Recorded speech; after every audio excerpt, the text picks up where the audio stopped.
En la época medieval, nadie te regalaba una casa, tenías que construirla con tus propias manos, o te enfrentabas a dormir bajo las estrellas, temblando de frío. No había herramientas modernas, ni obreros contratados, ni planos detallados. Solo contabas con el esfuerzo diario, un poco de esperanza y la ayuda de tus vecinos. No era un proceso rápido, ni fácil, ni mucho menos bonito, pero los campesinos medievales lo lograban con trabajo duro y determinación. Esto era lo que significaba construir una casa desde cero en aquellos tiempos lejanos. Encontrar el lugar perfecto para tu casa medieval no era como buscar en una página de internet moderna. Los campesinos rara vez eran dueños de la tierra donde vivían. En la Europa medieval, aproximadamente el 95% de toda la tierra pertenecía a señores ricos, nobles poderosos o a la iglesia, lo que ponía a los campesinos en una situación difícil. Construían con el permiso del señor local o, en algunos casos, a escondidas, rezando para que nadie importante se diera cuenta. Los señores no llegaban con regalos de bienvenida ni cestas de frutas. En cambio, aparecían para cobrar el alquiler o exigir tributos por el uso de la tierra. Elegir el lugar adecuado requería astucia y sentido práctico. Los campesinos buscaban sitios estratégicos que les facilitaran la vida. Los bordes de los bosques eran ideales porque ofrecían madera para construir la casa y leña para mantener el fuego encendido durante los duros inviernos. Los lugares cerca de arroyos o ríos eran aún más valiosos, ya que proporcionaban agua para beber, cocinar y ese baño anual del que todos en la aldea hablaban con una mezcla de orgullo y burla. Algunos campesinos valientes se atrevían a talar árboles para despejar terreno y crear nuevos campos de cultivo o espacio para sus hogares. Esto, sin embargo, era arriesgado. En muchos lugares talar árboles sin permiso era ilegal y podía resultar en multas severas o castigos peores. Pero, si el señor local veía que el campesino estaba mejorando la tierra, a veces lo dejaba quedarse a cambio de pagar impuestos. A diferencia de hoy, no había leyes complicadas de zonificación ni trámites burocráticos para obtener permisos de construcción. Las preocupaciones eran mucho más prácticas y directas. ¿Se inundaría el terreno cuando llegaran las lluvias torrenciales? ¿Había suficiente espacio plano para construir sin que la casa se ladease? ¿Estaba el lugar infestado de insectos que harían la vida imposible? Un dato curioso es que algunas aldeas medievales cambiaban de ubicación con el tiempo, no porque lo planearan, sino porque los campesinos poco a poco reconstruían sus casas más cerca de recursos mejores, como un pozo más fiable o un terreno más fértil. El lugar ideal para una casa medieval necesitaba tres cosas esenciales: acceso a agua limpia, madera al alcance de la mano y un terreno que no se convirtiera en un pantano con la primera lluvia. Si encontrabas estas tres cosas, podías empezar a llamarlo hogar, mucho antes de que alguien mencionara las temidas obligaciones feudales. Elegir el lugar era solo el primer paso, y no el más difícil. No podías simplemente pedir madera cortada en una tienda o esperar un camión de reparto. La versión medieval del envío gratis era cargar troncos pesados desde el bosque hasta tu terreno, a veces a pie, a veces con un carro tirado por bueyes, si tenías suerte. Las casas de los campesinos eran pequeñas, generalmente de una sola habitación de unos 4,5 por 6 metros, pero reunir los materiales para construirlas era una tarea enorme. Una vez que marcabas el terreno con estacas, el verdadero trabajo comenzaba. Una buena ubicación podía salvarte la vida en los meses fríos, pero no te protegía de la lluvia que empapaba ni de los lobos que acechaban en la noche. Para eso, necesitabas algo mucho más sólido que un pedazo de tierra prometedor.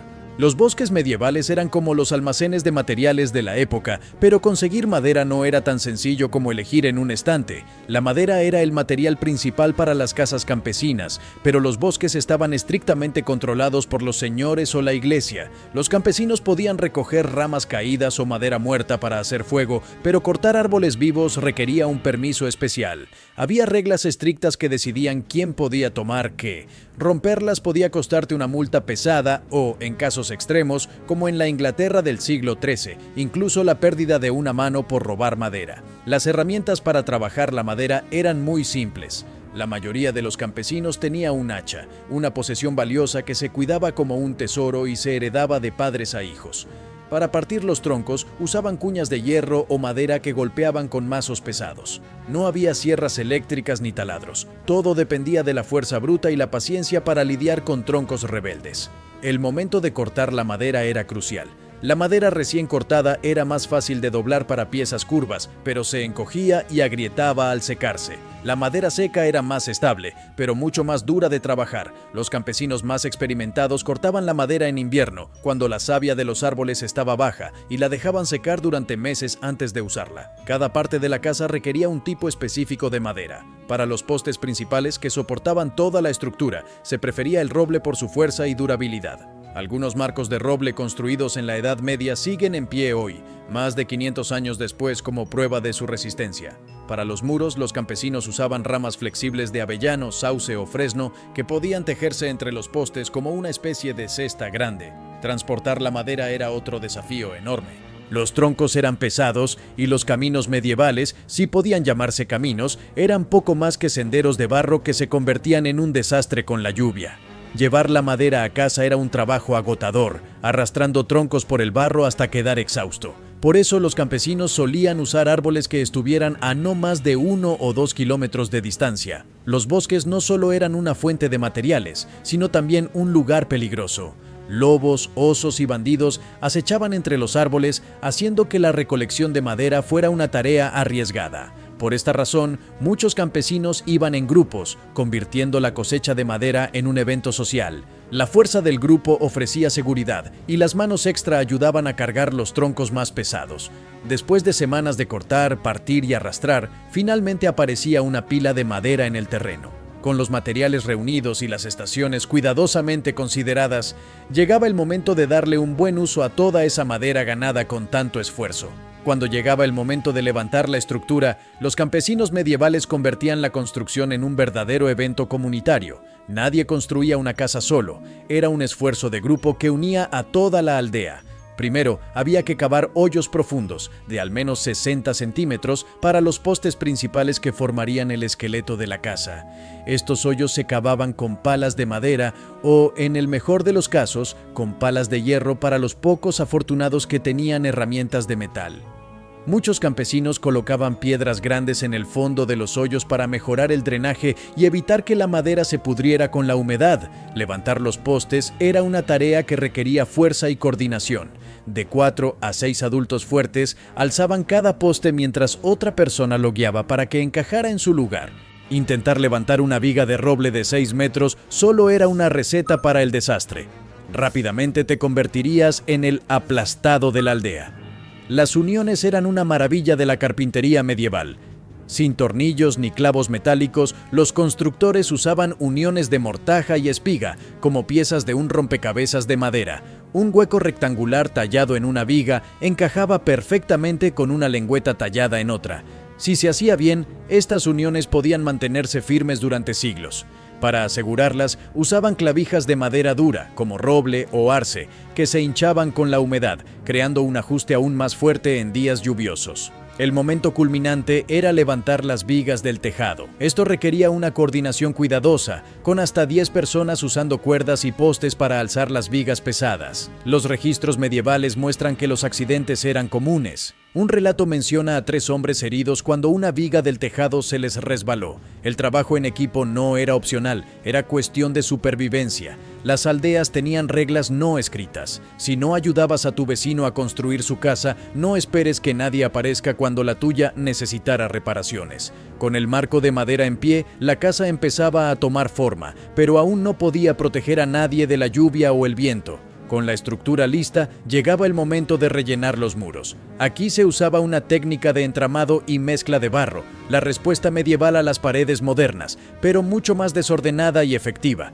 Más del 90% de las casas campesinas usaban este método. El proceso comenzaba tejiendo ramas flexibles de avellano, sauce u otras maderas entre los postes verticales, creando un enrejado que parecía una cesta grande. Este entramado era la base para la mezcla de barro, una pasta pegajosa de arcilla, tierra, arena, paja y estiércol animal. Sí, el estiércol era el ingrediente secreto que unía las casas medievales, un detalle que hacía que los visitantes dudaran antes de decir ¡qué lindo hogar! La mezcla tenía su ciencia, aunque los campesinos no la entendieran en términos modernos. La arcilla daba cuerpo, la arena evitaba grietas, la paja añadía resistencia y el estiércol contenía agentes que unían todo. Mezclar los ingredientes era un asunto familiar.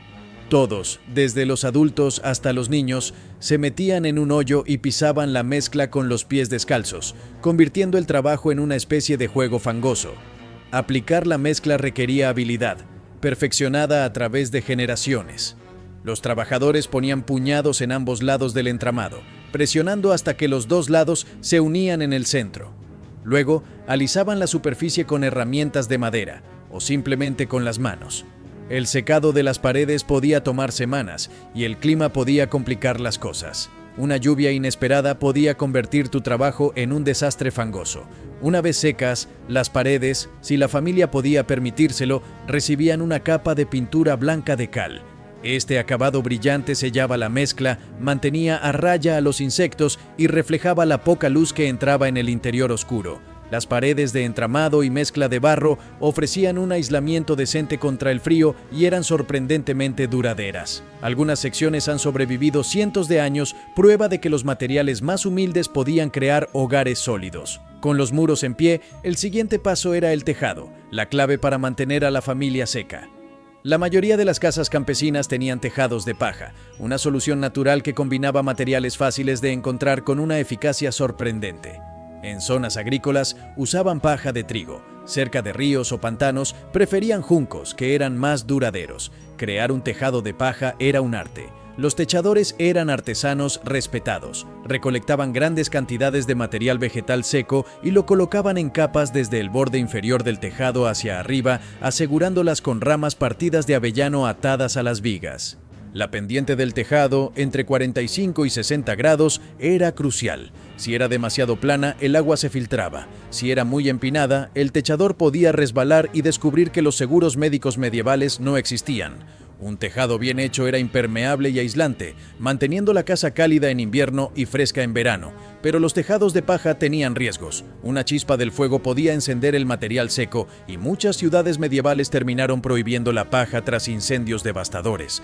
La evidencia arqueológica muestra vigas carbonizadas en una de cada 5 casas excavadas, un recordatorio constante del peligro. Además, los tejados de paja eran un refugio para animales no deseados. Ratones, pájaros, insectos e incluso serpientes se instalaban en la paja cálida y seca. Los campesinos no necesitaban despertador. Los pájaros que anidaban en el tejado anunciaban la mañana con un coro entusiasta. Los tejados de paja duraban entre 15 y 25 años, aunque los de junco podían llegar a 60 en condiciones ideales. El material viejo no se desperdiciaba, se reciclaba como abono para el jardín o cama para los animales. Con muros y tejado listos, la casa estaba cerrada, pero aún no era habitable. El siguiente desafío era el interior. Los suelos eran de tierra, igual que el exterior, pero los campesinos los mejoraban mezclando paja, conchas trituradas, arena o trozos de piedra, apisonándolo hasta que quedara casi tan duro como el cemento. En casas más cuidadas, añadían una fina capa de cal. Los suelos solían estar inclinados para que los líquidos drenaran hacia una esquina y salieran de la casa. Las paredes interiores eran simples, a menudo del color natural del barro, aunque algunas familias aplicaban una capa de cal si podían pagarla. Los muebles eran escasos y puramente funcionales. Bancos de madera que también servían como camas se alineaban contra las paredes. Las mesas eran tablas simples sobre caballetes, fáciles de desmontar. Para almacenar, los campesinos colgaban sus pertenencias de ganchos en las vigas o usaban cestas para objetos pequeños. Los tubérculos se guardaban en hoyos en el suelo para mantenerlos frescos. Una casa promedio de 4,5 por 6 metros albergaba a una familia de 5 a 8 personas, más animales en invierno que aportaban calor corporal esencial. La privacidad era inexistente. Todos dormían en una plataforma elevada llena de paja o heno. La luz venía de la puerta abierta durante el día y del fuego central por la noche. El fuego era el corazón palpitante de la casa medieval, pero también su mayor peligro. Antes del siglo XIV, la mayoría de las casas campesinas no tenían chimeneas. En su lugar usaban un hogar abierto en el centro de la habitación, con un agujero en el tejado o pequeños respiraderos en las paredes para el humo. El humo subía buscando su camino, llenando la casa y ennegreciendo las vigas. Cocinar se hacía directamente sobre las llamas, con calderos colgados de trípodes o pan horneado en ollas de barro enterradas en cenizas calientes. El hogar era calefacción, cocina y centro de entretenimiento. Todo en uno. El peligro de incendio era constante. Con estructuras de madera, tejados de paja y llamas abiertas, los pueblos medievales sufrían incendios devastadores con frecuencia. Los registros de la Inglaterra del siglo XII mencionan al menos 8 pueblos quemados por completo y reconstruidos desde cero. Mantener el fuego bajo control era una preocupación diaria, pero también era esencial para sobrevivir al frío. Mantener una casa medieval en pie no era un pasatiempo de fin de semana, era una batalla constante contra la naturaleza. La lluvia, el viento y el paso del tiempo dañaban paredes, tejados y suelos. Las reparaciones eran interminables. En primavera tocaba arreglar el tejado, en otoño reforzar las paredes con más barro. En invierno todo se congelaba, pero el trabajo no paraba. Los campesinos debían ser expertos en todo, sin poder llamar a un contratista. Los tejados de paja eran los que más atención requerían. Los roedores cavaban túneles, los pájaros arrancaban material para sus nidos y las tormentas podían arrancar pedazos enteros. Los dichos populares de la época reflejaban la durabilidad de los materiales. Un tejado de junco dura más que el inquilino. La paja pregunta cuándo llega el nuevo. Las paredes de entramado y mezcla de barro también sufrían. Se agrietaban en el calor seco del verano y se ablandaban con las lluvias del otoño.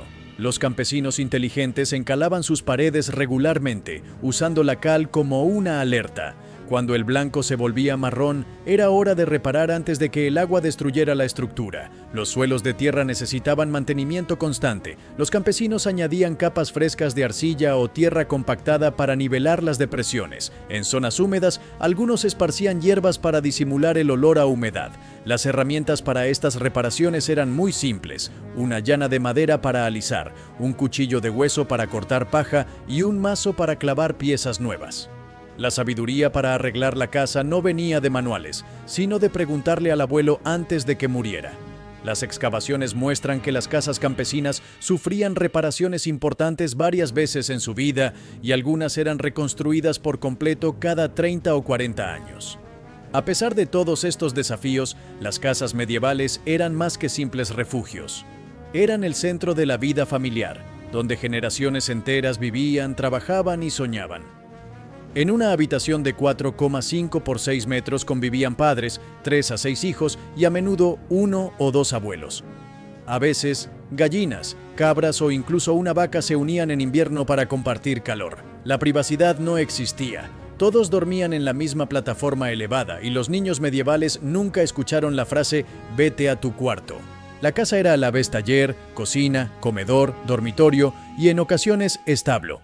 El día comenzaba al amanecer, con la luz filtrándose por la puerta abierta o por pequeñas ventanas cubiertas con tela engrasada o pergamino, ya que el vidrio era un lujo raro. Los baños completos eran poco frecuentes, normalmente en verano, aunque los campesinos se lavaban manos y cara a diario con agua de arroyos o pozos. Las comidas reunían a la familia alrededor del hogar central. Comían en cuencos de madera o usaban rebanadas de pan duro como platos. Cada persona llevaba su propio cuchillo. Los dedos eran los tenedores originales. La comida principal era al mediodía, seguida de desayunos y cenas más ligeras.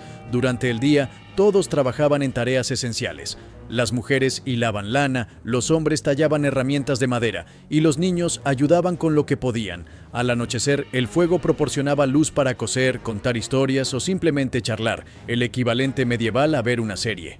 En invierno, la vida se volvía aún más íntima. La familia se acurrucaba cerca del fuego, a veces con animales dentro para aprovechar su calor.